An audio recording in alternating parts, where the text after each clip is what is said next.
Conversation sur une barque, juillet 2025. Aujourd'hui, sur le bateau, je reçois le sculpteur Gérard Colas.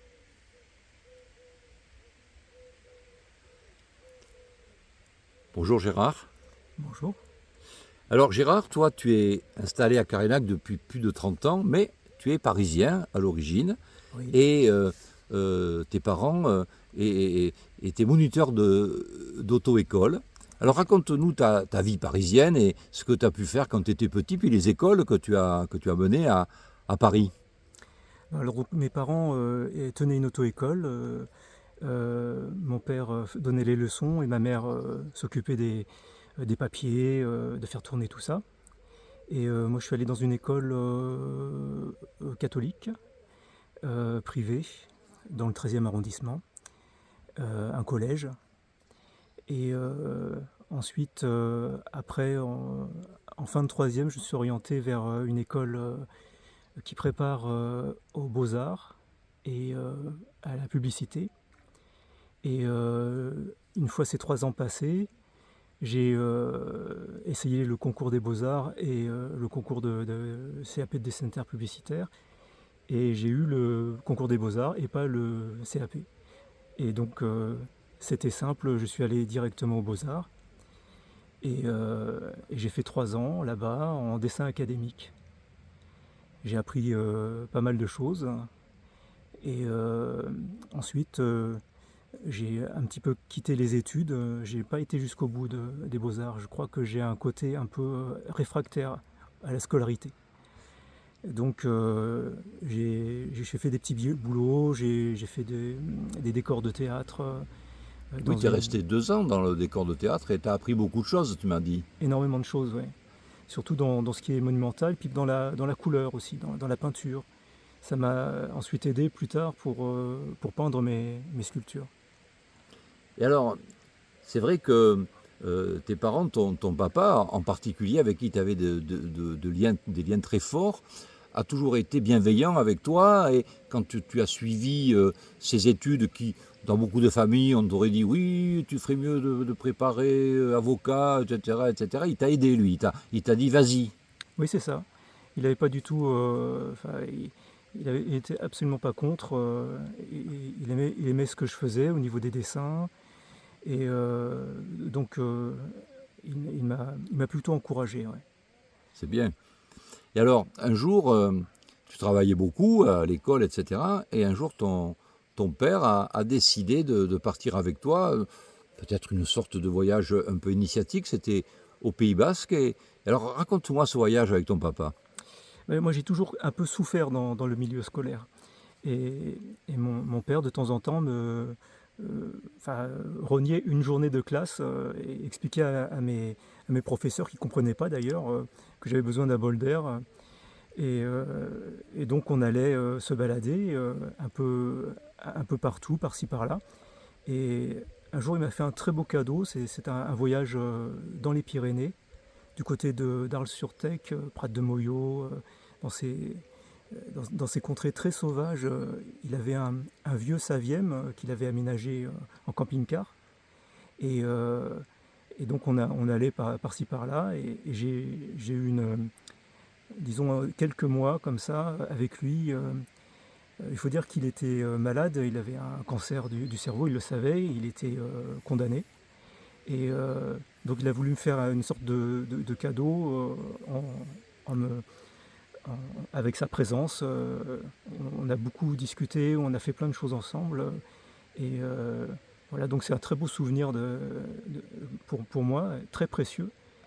Et qui est lié d'ailleurs avec ma venue à Carénac, parce que quelques années après, j'ai voulu refaire le pèlerinage en quelque sorte, refaire le chemin, et je suis allé là où on s'est arrêté avec mon père. C'était tout en haut d'une montagne, enfin presque en haut de la montagne, un coin complètement sauvage avec une carrière, des abricots sauvages. Et, euh, et un petit ruisseau où il avait capté l'eau pour qu'on puisse boire. Et on se faisait des salades de fruits, des choses comme ça. Donc je suis revenu à cet endroit-là. Et, euh, et donc J'ai ramassé quelques cailloux par souvenir et, au retour, en allant vers Paris, je me suis arrêté à Carénac. J'étais avec un ami qui connaissait une habitante de Carénac, Maude Taillard, et elle m'a vraiment invité avec beaucoup d'hospitalité, de gentillesse, avec son caractère très fort. Elle m'a pris un peu sous son aile en quelque sorte, et je suis resté quelque temps dans le Lot chez elle. Et après quelques allers-retours à Paris, en fait, j'ai réussi grâce à elle à trouver un endroit pour commencer à exposer des bas-reliefs.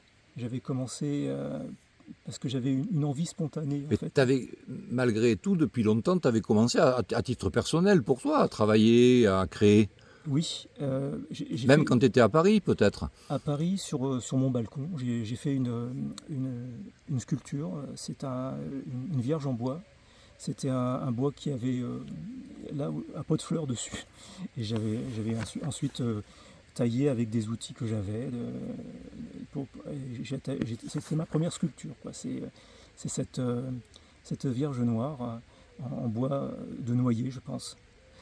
Et bien longtemps après, en arrivant dans le Lot, j'ai eu une très grosse envie, mais vraiment quelque chose d'impérieux, de taper dans la pierre.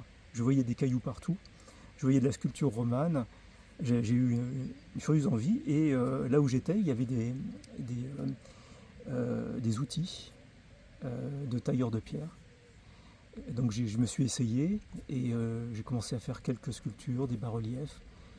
Et je suis allé voir ensuite un sculpteur qui s'appelle Jacques de Verdal, qui faisait une pierre de Dordogne jaune.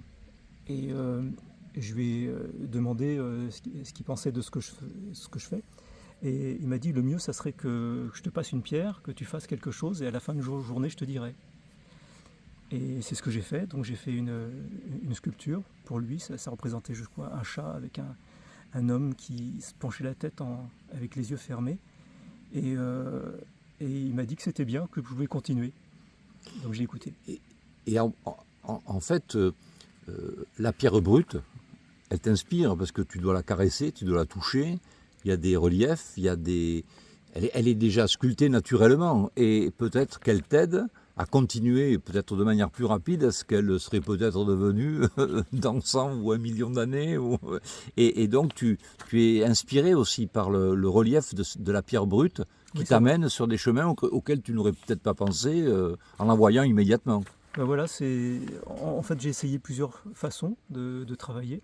J'ai travaillé sur de la pierre carrée, et je me suis aperçu que quand je m'appuyais sur un pierre carré, je faisais un dessin, je faisais un animal par exemple, ou un homme, mais c'était assez figé. Par contre, si je prenais une pierre sauvage qui avait déjà des formes, et que je m'appuyais sur les formes, je m'apercevais que les choses étaient peut-être moins proportionnées, mais il y avait énormément de vie, il y avait de la poésie aussi, il y avait des choses qui me plaisaient beaucoup. Et donc en travaillant à force, j'ai fini par réussir de temps en temps à faire à peu près ce que j'avais envie de faire. Quelque chose avoir un résultat un peu poétique, un peu qui donne de la joie, quelque chose d'un peu différent. Quelque chose qui puisse me satisfaire à peu près. Et en pierre, sur une dizaine de pièces que je faisais, il y en avait une ou deux à chaque fois où j'arrivais à peu près à ce résultat. Ce qui était satisfaisant, mais pas complètement satisfaisant. Alors, quand même, ce qui est une réussite aussi pour toi, c'est que maintenant, et c'est pas tous les artistes qui arrivent à ça, tu en vis maintenant, tu vis de ton art. Oui. Et ça, c'est important. C'est vrai. J'ai pas de gros besoins, mais je vis de mon art. On est à deux à vivre sur ce que je fais. Oui, puisqu'en fait, tu as rencontré Sabine Salamagne. Alors Salamagne, c'est un nom connu d'ici, et puis son oncle, Jackie Salamagne, il est passé sur la barque aussi. Il a fait une conversation sur une barque. Alors oui, Sabine, c'est un pilier aussi, parce que toi, tu es un artiste, mais elle s'occupe un peu de toute administration, parce qu'il faut que ça tourne derrière. elle fait tout ce que je sais pas faire en fait. Et il y a pas mal de choses. Alors, tu as eu quand même la chance, cette opportunité de pouvoir acheter ce petit atelier d'exposition dans le prieuré. Oui. Et dans la rue du prieuré, ça c'est magique parce que c'est un lieu très particulier. Alors on te voit tout l'été, tu es là, tu travailles dans cet atelier et beaucoup de touristes viennent voir ce que tu fais. Oui, ça c'est une grande chance d'avoir ce petit endroit pour exposer ce que je fais. Ça me permet d'être assez libre. Et je fais toute ma production l'hiver, le printemps et l'automne. Et l'été, je continue à travailler. Bon, c'est un peu moins confortable, mais je continue à travailler et puis je peux exposer. Et je peux voir les gens qui m'achètent mes sculptures. Donc je peux discuter avec eux. Je sais après, parce que souvent on se recontacte, ils m'envoient des photos, je vois mes pièces chez eux. Donc, Ça c'est fantastique d'avoir une œuvre qui s'en va loin parfois. ouais. Et qui est chez les autres. C'est un peu ton esprit qui est dans leur salon peut-être. Ou c'est très ça c'est fort ça. Hein. Ben moi, c'est ce dont je rêvais moi, quand j'avais 20 ans. Je me disais j'aimerais vivre de ce que je fais. Et je ne savais pas trop comment. Mais en fait, je suis heureux d'avoir abouti à ça, puisque il y a beaucoup d'artistes qui ont beaucoup de mal aujourd'hui. C'est assez compliqué. Et bon, tous les jours, c'est pas facile, mais l'un dans l'autre, ça se passe bien. Je vends mes sculptures suffisamment pour vivre. Je ne serai pas millionnaire, j'ai pas de voiture de course, mais je suis bien comme ça.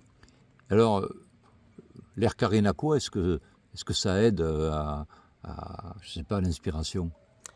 Moi, je remarque qu'il y a une belle énergie à Karénac. Je ne sais pas si c'est dû au courant tellurique qu'il y a dans la cour du prieuré, l'église, tout. Mais en tout cas, quand je suis là-bas, je travaille bien. J'arrive à faire des choses. Ouais, c'est un endroit qui est pour moi assez fort. Et ton Karénak à toi, c'est quoi en dehors de ton travail? Mon Karénac, ça serait un moment où au moment où je suis arrivé à Karénac, c'était l'automne.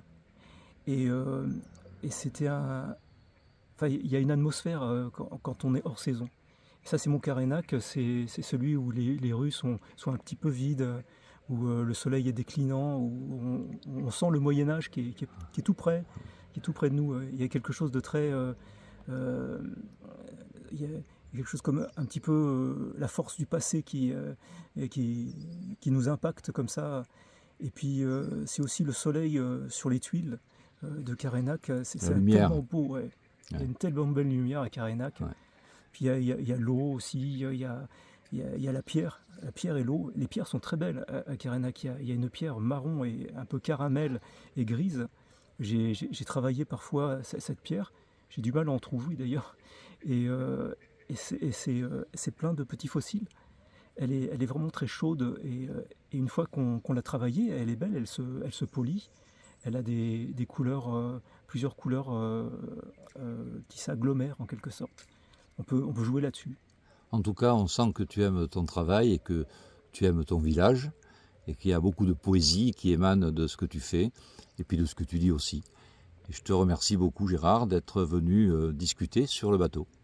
Merci à toi.